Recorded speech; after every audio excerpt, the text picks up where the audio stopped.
अपने ज़िंदगी के लिए ये कहानी बहुत ही मज़ेदार होने वाली है। ये कहानी हर उस इंसान के लिए है जो कहीं ना कहीं अपने स्कूल कॉलेज की लाइफ जी रहे हो।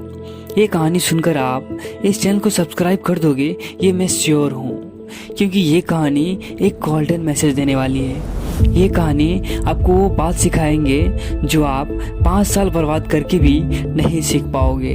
इसलिए इस कहानी को ध्यान से सुनने की कोशिश कीजिएगा और इसे समझने की पूरा प्रयास कीजिएगा। ये कहानी राजस्थान के एक छोटे से गांव की है। रोहित नाम का एक लड़का जो कि अब ऑटो चला रहा था। वो दिन भर ऑटो चलाता और जो उससे कमाता वह अपने खाने पीने में लगाता। उसकी एक पत्नी थी और एक बच्चा था। उसे पालने के लिए वह दिन रात मेहनत करता, दिन रात ऑटो चलाता, लेकिन फिर भी उसकी हर वो शौक़ पूरा नहीं हो पाता था जो वो चाहता था। हर रोज़ सुबह वह गाड़ी लेके निकलता और देर रात से घर लौटता। एक दिन सुबह ऑटो लेकर निकला।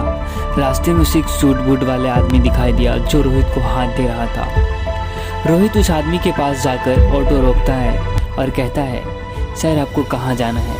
वो सूट बूट वाले आदमी कहता है, मुझे कुछ दूर आगे जाना है, क्या मुझे छोड़ दोगे? मेरी गाड़ी ख़राब हो गई है। रोहित कहता है, जी सर, लेकिन 40 रुपये भाड़ा लगेंगे। वह सूट बूट वाला आदमी कहता है, ठीक है, कोई बात नहीं, मुझे आप छोड़ दो। सूट बूट वाला आदमी रोहित के ऑटो में बैठ जाता है। रोहित बस उसे एकटक देखता ही रहता है। रोहित ऑटो चला रहा होता है और वह अपने आईने में उस सूट बूट वाले आदमी को ही देखता रहता है। जब तक कि वह वहाँ तक पहुँच नहीं जाता तब तक उसे देखता रहता है और अपने मन में ये सोचता रहता है कि काश मैं भी ऐसा होता। तभी सूट बूट वाला आदमी कहता है, बस यहीं रोक दो आप, मुझे यहीं उतरना है। और वह उतर जाता है और वह जाने लगता है। रोहित उसे पीछे से एकटक देखता ही रहता है कि इसकी पर्सनालिटी क्या है, क्या सूट बूट में रहता है। वह आदमी वहाँ से चला जाता है। फिर रोहित वहाँ से वापस ऑटो लेकर आ जाता है। अगले दिन फिर रोहित ऑटो लेकर आ रहा होता है तो उसे वह सूट बूट वाला आदमी फिर दिखाई देता है। वह उसके पास जाता है और ऑटो रोक देता है और कहता है, सर क्या आज भी आपको वहीं जाना है? वह सूट बूट वाला आदमी कहता है, हाँ मुझे आज भी वहीं जाना है। सूट बूट वाला आदमी रोहित के ऑटो में बैठ जाता है। रोहित उसे एकटक फिर से देखने लगता है।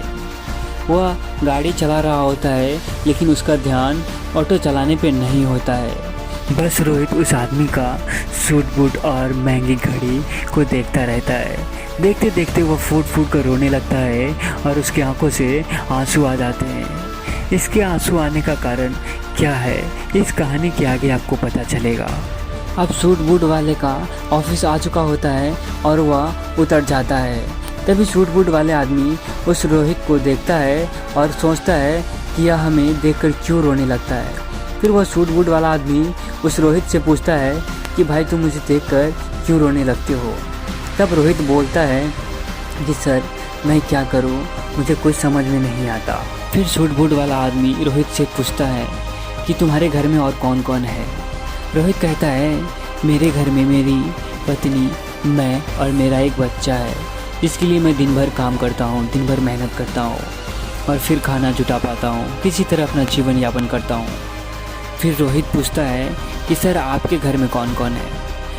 वह सूट बूट वाला आदमी कहता है, मेरे घर में मेरी माँ और मैं। मेरे पिताजी का 1 साल पहले देहांत हो गया और सारा कार्यभार मेरे पे आ गया। मैं ही पूरे घर का देखभाल करता हूँ और सारा भार मेरे पे ही है। कुछ ही दिन पहले मेरा ज्वाइनिंग इस ऑफिस में हुआ है और मैं यहाँ का मैनेजर हूँ।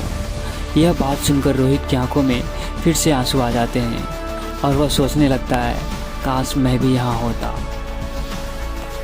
फिर सूट बूट वाला आदमी रोहित से पूछता है, तुम बार बार क्यों रोने लगते हो?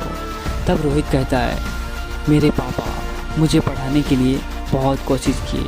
मेरे पापा एक मजदूर थे और वह काम करके आते और मुझे कहते, बेटा पढ़ाई कर लो, लेकिन मैं नहीं पढ़ता था। मैं मोबाइल में दिन भर बिजी रहता था, जिस कारण से मैं फेल हो गया और मेरे पापा का देहांत भी हो गया और सारा कार्यभार मेरे पे आ गए और मैं आज यहाँ हूँ। मैंने कई जगह जॉब के लिए अप्लाई किया, लेकिन मुझे कहीं जॉब नहीं मिली मेरी पढ़ाई पूरी ना होने के कारण। फिर सूट बूट वाला आदमी कहता है अब कोई फ़ायदा नहीं पछताने से, जब एक बार समय निकल जाता है वह दोबारा नहीं आता। अगर आपने उस समय अपने पापा की बात मान ली होती तो आज आप भी मेरे जैसा एक मैनेजर होते, या फिर कहीं भी किसी भी सेक्टर में आप अच्छा जॉब पे होते। गाइस, आई एम श्योर आप समझ गए होंगे कि शायद समय बर्बाद ना करें, क्योंकि ये समय दोबारा नहीं मिलता। अगर आप भी ऐसा करते हो तो शायद ये कहानी मिलती जुलती होगी। रोहित के पास अब कोई ऑप्शन नहीं था, वह सिर्फ रो रहा था, पछता रहा था, और वह लॉन पे एक ऑटो निकाल कर चला रहा था। वह सोच रहा था कि काश मैं वो पल को पढ़ाई में यूज कर लिया होता, क्योंकि मैंने वो पल बर्बाद कर लिया, इसलिए आज मुझे ये दिन देखना पड़ता है। और रोहित के पास दूसरा कोई ऑप्शन भी नहीं था।